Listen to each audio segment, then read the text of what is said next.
Hello friends, आज हम देखेंगे पैथोजेनेसिस ऑफ अस्थमा के बारे में कि कैसे अस्थमा में पैथोजेनेसिस होता है।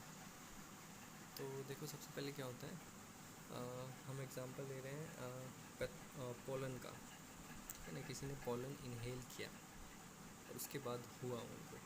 ठीक है, एग्जैक्टली सबको तो नहीं होता है, कुछ ही लोगों को होता है, क्योंकि हर कोई इनहेल करता है। हमारे आसपास काफ़ी एलर्जेंस हैं ऐसे। ठीक है ना, उनमें से एक पोलन भी है। तो मैं पोलन का एग्जांपल ले रहा हूँ कि सपोज़ किसी ने उसको इनहेल किया, तो सपोज़ ये उस पर्सन का लंग है, तो ये रेस्पिरेटरी ट्रैक्ट से होता हुआ ये उसके रेस्पिरेटरी ट्रैक्ट में ये जो म्यूकोजल सेल्स हैं वहाँ तक पहुँचा पोलन।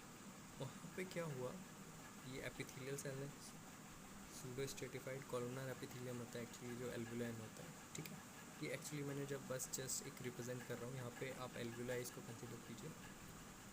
ठीक है, और यहाँ पे मैक्रोफेजेस भी प्रेजेंट होते हैं, और जिनको बोलते हैं एल्वुलर या फिर ब्रोंकियल मैक्रोफेजेस, जो लोकली प्रेजेंट होते हैं। तो ये क्या करते हैं, जो भी कोई एंटीजन आता है, कोई भी फॉरेन बॉडी आती है, कोई भी एलर्जन है, कुछ भी आता है, तो इसको ट्रैप कर लेते हैं और वहीं पे उसको ख़त्म कर देते हैं। ये इनका काम होता है। ठीक है, बट यहाँ पे क्या होता है, पोलन आया इनके पास और इन्होंने ट्राई किया इसको इंजेस्ट करने की, और इन्होंने इंजेस्ट किया इसको, और ये जैसे देख सकते हैं कि इन्होंने इंजेस्ट किया, और ये जो प्रोटीलाइटिक एंजाइम थे, लाइसोसोमल एंजाइम से उनके साथ बाइंड होकर इसको कम्प्लीटली डाइजेस्ट कर लिया। तो ये तो होता है नॉर्मली। ठीक है, ये हर किसी में होगा ये नॉर्मली। बट कुछ पर्सन्स जो होते हैं अनफॉर्चुनेटली उनमें पूरी तरह से ये डाइजेस्ट नहीं हो पाते पोलन, और ब्रेक डाउन नहीं हो पाता। तो मैक्रोफेज क्या करता है, इन पोलन को अपनी सरफेस पे एक्चुअली वो क्या करता है, अपनी सरफेस पे अटैच कर लेता है सरफेस प्रोटीन के साथ। ठीक है, मैक्रोफेज। उसके बाद क्या होता है, जो टी हेल्पर सेल है वो सर्कुलेशन में हमेशा घूमते रहते हैं नॉर्मली कुछ नंबर में, तो वो उससे जाके बाइंड हो जाते हैं, क्योंकि ये जो प्रोटीन बनाया होता है इसके लिए रिसेप्टर होता है टी सेल के पास, तो ये से बाइंड होता है और ये जो पोलन है इसको आइडेंटिफाई कर लेता है, और इसके आइडेंटिफाई करने के बाद ये जो होता है टी हेल्पर सेल ये एक्टिवेट हो जाता है। ठीक है, ये टी हेल्पर सेल एक्टिवेट होने के बाद क्या करता है, ये हेल्पर सेल है, ठीक है ना। तो हेल्पर सेल का काम क्या होता है, ये बी सेल के पास इंफॉर्मेशन लेके जाता है और बी सेल को एक्टिवेट करता है। अब बी सेल क्या होता है, बी सेल मॉडिफाई होता है और बना लेता है अपने आप को प्लाज्मा सेल। एक्चुअली यहाँ पे एक स्टेप और होगा इस बीच में, ये जो होता है ये कन्वर्ट होता है प्लाज्मा सेल से। ठीक है, होता है प्लाज्मा सेल, और जो प्लाज्मा नॉर्मली ब्लड में प्रेजेंट होता है उससे कोई भी रिलेशन इसका नहीं है।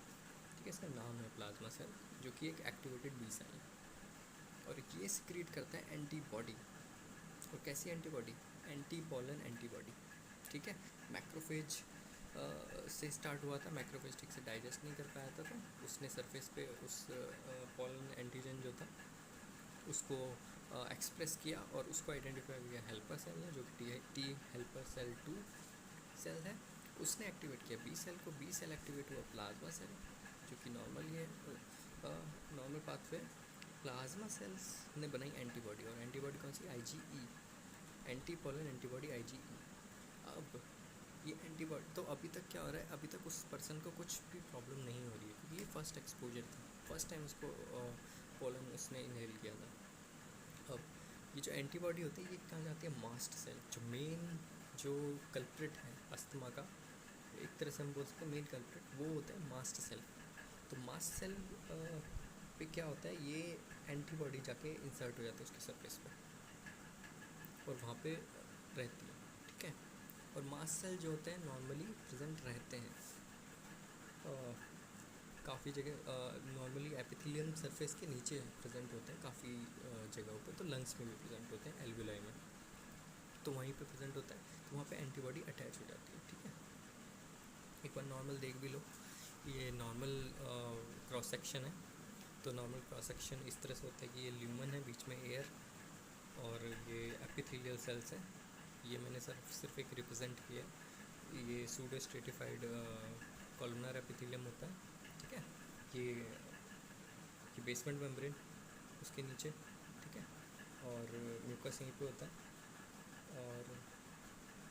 और एपिथेलियम के जस्ट नीचे वाली जो लेयर होती है उसको बोलते हैं लैमिना प्रोप्रिया।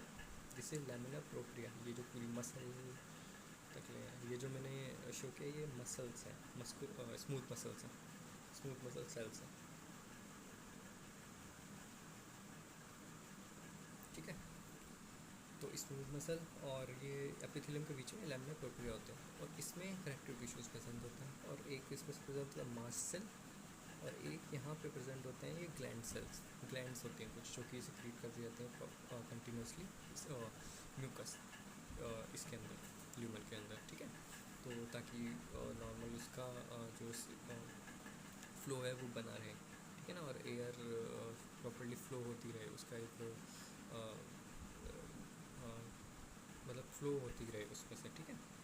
तो बाकी यहाँ पे कुछ गॉबलेट सेल्स भी होते हैं, वो भी सिक्रीट करते हैं म्यूकस, ठीक है ना। और बाकी ये वाले स्मूथ मसल सेल्स हैं, ठीक है, ये कॉन्ट्रैक्ट और रिलैक्स यही होते हैं, ठीक है। बाकी मैं बताया था मास्ट सेल ये यहाँ पे प्रेजेंट होते हैं लैमिना प्रोप्रिया में, ठीक है। चलो, अब ये तो फर्स्ट टाइम एक्सपोजर हुआ उसको। अब जब फ्यूचर में एक्सपोजर होगा उसको सेम एलर्जन का, जो कि सेम पॉलन का, ठीक है, तो उसने इनहेल किया अगेन अपनी लाइफ में, उस तो होगा क्या कि ये जो मास्ट सेल है ये ट्रैप कर लेगा उसको, पॉलन को, और ये एक्टिवेट हो जाएगा,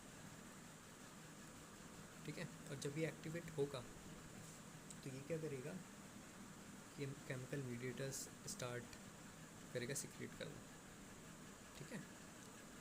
तो एक्चुअली ये जो मास्ट सेल है 3 लेवल पे एक्टिवेट होता है। पहला होता है ये मेम्ब्रेन जो होती है उसकी मेम्ब्रेन एक्टिवेट होती है, फिर जो साइटोसोल है वो एक्टिवेट होता है, और फिर बाद में उसका जो न्यूक्लियस है वो एक्टिवेट होता है, ठीक है। तो स्टेप बाय स्टेप होता है, न्यूक्लियस लास्ट में होता है, ठीक है।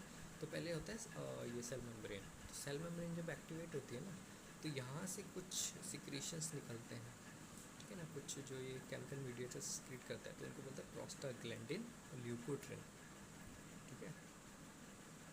तो प्रोस्टाग्लैंडिन और ल्यूकोट्रिन,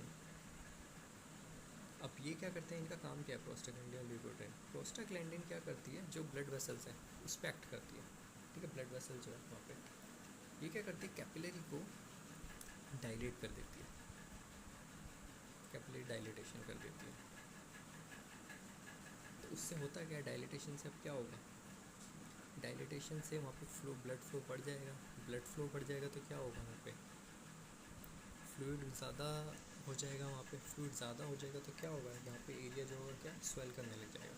तो स्वेल कैसे, अंदर की तरफ करेगा, कि इधर तो जगह है ही नहीं बाहर की तरफ, तो ये अंदर की तरफ से, उससे क्या होगा, ह्यूमन धीरे धीरे कॉन्ट्रैक्ट करने लगेगा। और कॉन्ट्रैक्ट का मतलब है कि जो एयर फ्लो है वो ज़्यादा होगा या कम, कम होगा, सीधी सी बात है, ठीक है। तो पहला काम है प्रोस्टाग्लैंडिन का। तो प्रोस्टाग्लैंडिन क्या कर रहा है, डायलिटेशन कर रहा है, उसकी वजह से सेक्रेशन ज़्यादा, तो म्यूकोजल एडिमा, ठीक है। तो ये रहा पहला म्यूकोजल एडिमा। 3 चीज़ें हम देखेंगे इसमें अस्थमा की, तो ये म्यूकोजल एडिमा करता है प्रोस्टाग्लैंडिन। आगे चलते हैं, दूसरा है ल्यूकोट्रिन, ठीक है ना, ये हम अभी सेल मेम्ब्रेन वाले पढ़ रहे हैं, मास्ट सेल के केमिकल मीडिएटर, ठीक है। दूसरा ल्यूकोट्रिन, ल्यूकोट्रिन क्या करता है, ये जो एंडोथेलियल सेल्स हैं, कैपिलरी में एंडोथेलियल सेल्स होते हैं, ये क्या करता है, उनको कॉन्ट्रैक्ट कर देता है। कॉन्ट्रैक्ट के बाद ऐसे बीच में गैप्स बना देता है, तो परमेबिलिटी बढ़ा देता है। तो उससे क्या होता है, परमेबिलिटी से अगेन फ्लूइड जो होता है बाहर जाने लगता है, इन कैपिलरी से फ्लूइड बाहर जाने लगता है। तो बाहर जाने से होगा क्या, यहाँ पे फ्लूइड एक्यूमुलेट होगा, और एक्यूमुलेट होने से क्या होगा, यहाँ पे एडिमा हो जाएगा। तो अगेन म्यूकोजल एडिमा का कॉज ये भी होता है, ठीक है। ल्यूकोट्रिन और प्रोस्टाग्लैंडिन ये देख लिया। उसके बाद क्या होता है, जो साइटोसोल है वो एक्टिवेट होता है, और वहाँ से सिक्रीट होते हैं हिस्टामीन, इयोसिनोफिल, कीमोटैक्टिक फैक्टर और न्यूट्रोफिलिक कीमोटैक्टिक फैक्टर, ठीक है। एक्चुअली होता क्या है, देखो हिस्टामिन जो है, अब हिस्टामिन क्या करेगा, हिस्टामिन जाएगा मसल्स के पास, जो स्मूथ मसल्स हैं उनके पास, ठीक है। और वो क्या करेगा, स्मूथ मसल क्या होगी, कॉन्ट्रैक्ट होंगी, स्मूथ मसल कॉन्ट्रैक्ट होंगी। कॉन्ट्रैक्ट होने से क्या होगा, ये क्या अंदर की तरफ कॉन्ट्रैक्ट होंगे, तो उससे क्या होगा, ल्यूमन कम होगा, तो एयर फ्लो कम हो जाएगा, ठीक है। तो ये काम होता है हिस्टामिन का। तो हम देखेंगे यहाँ पे ब्रोंकियल मसल कॉन्स्ट्रिक्शन, तो ये कौन कर रहा है, हिस्टामिन। हिस्टामिन का दूसरा काम भी है, हिस्टामिन क्या करता है, ये जो यहाँ पे ग्लैंड्स होते हैं, जैसे मैंने शुरुआत में बताया था, ये जो सिक्रीट कर रही होती हैं नॉर्मली, इनके सिक्रेशन को बढ़ा देता है। तो इनके सिक्रेशन को बढ़ाने से क्या होता है, यहाँ पे एक फ्लूइड एक्यूमुलेट होने लगता है, तो वो भी क्या करता है, ल्यूमन को कम कर देता है। ल्यूमन कम तो एयर फ्लो कम, तो अगेन ठीक है। तो इंक्रीज विस्कस सिक्रीशन, जो तीसरा कैरेक्टरिस्टिक फीचर है अस्थमा की, वो हिस्टामिन की वजह से होती है, ठीक है। तो हिस्टामिन ये काम कर रहा है, ठीक है। बाकी जब न्यूक्लियस इसका एक्टिवेट होता है, काफ़ी बाद में एक्टिवेट होता है, और ये सिक्रेट होता है इंटरल्यूकिन और ट्यूमर नेक्रोसिस फैक्टर अल्फा, जो कि ये दोनों इन्फ्लामेटरी मीडिएटर्स हैं, ठीक है, इन्फ्लामेटरी मीडिएटर्स हैं दोनों। तो जब ये एक्टिवेट होते हैं तो ये क्या करते हैं, उसके अलावा मैं यहाँ पे एक और बता दूँ, हिस्टामिन के साथ साथ ये जो इयोसिनोफिल और न्यूट्रोफिल कीमोटैक्टिव फैक्टर थे, ये क्या करते हैं, इयोसिनोफिल और न्यूट्रोफिल को अट्रैक्ट करते हैं, और यहाँ पे न्यूट्रोफिल आना शुरू कर देता है, न्यूट्रोफिल और इयोसिनोफिल, मेनली तो इयोसिनोफिल इंपॉर्टेंट है, इयोसिनोफिल आता है और न्यूट्रोफिल भी। यहाँ पे वो क्या करते हैं, इन्फ्लेमेशन को स्टार्ट करते हैं बेसिकली, और मेनली डिस्ट्रक्ट करने लगते हैं यहाँ के टिश्यू को, पूरी तरह से डिस्ट्रक्ट, ठीक है ना, डिस्ट्रक्शन स्टार्ट हो जाते हैं, डैमेज करने लगते हैं, तो उससे भी कॉन्ट्रैक्शन होने लगता है, क्योंकि स्मूथ मसल डिस्ट्रॉय होने लगते हैं, तो वो एक कॉन्ट्रैक्शन वाले फेज में चली जाती है, तो वो भी एक प्रॉब्लम है, उसकी वजह से भी प्रॉब्लम होती है, ठीक है, वो प्रेसिपिटेट कर रहा है। और चलो ठीक है, बाकी मैंने बताया न्यूक्लियस जब एक्टिवेट होता है तो वो करता है दो इन्फ्लेमेटरी जो आपके केमिकल मीडिएटर्स हैं, इंटरल्यूकिन और ट्यूमर फैक्टर अल्फा, ये क्या करते हैं, ये भी अगेन डैमेज ही करते हैं, ठीक है ना, और इन्फ्लेमेशन को और बढ़ाते हैं, ठीक है। तो इस तरह से पूरी प्रोसेस होती है, और इन तीन चीज़ें जो मैंने बताई, mucosal oedema, bronchial muscle construction, और जो इंक्रीज्ड विसरल सिक्रीशन है, इसकी वजह से ही पेशेंट में सिम्टम आते हैं। जैसे सिम्टम कौन से होते हैं, डिस्निया होता है, ठीक है ना, वीज, चेस्ट टाइटनेस, ठीक है ना, और इरिटेंट कफ, ठीक है। तो ये जो सारे फीचर होते हैं इनकी वजह से होता है, और ये कैसे होता है ये मैंने आपको बता दिया कैसे होता है, और ये पूरा मैकेनिज़्म आप समझ सकते हैं कैसे है, ठीक है। तो आप इसको अच्छे से देखिए, और थैंक यू सो मच।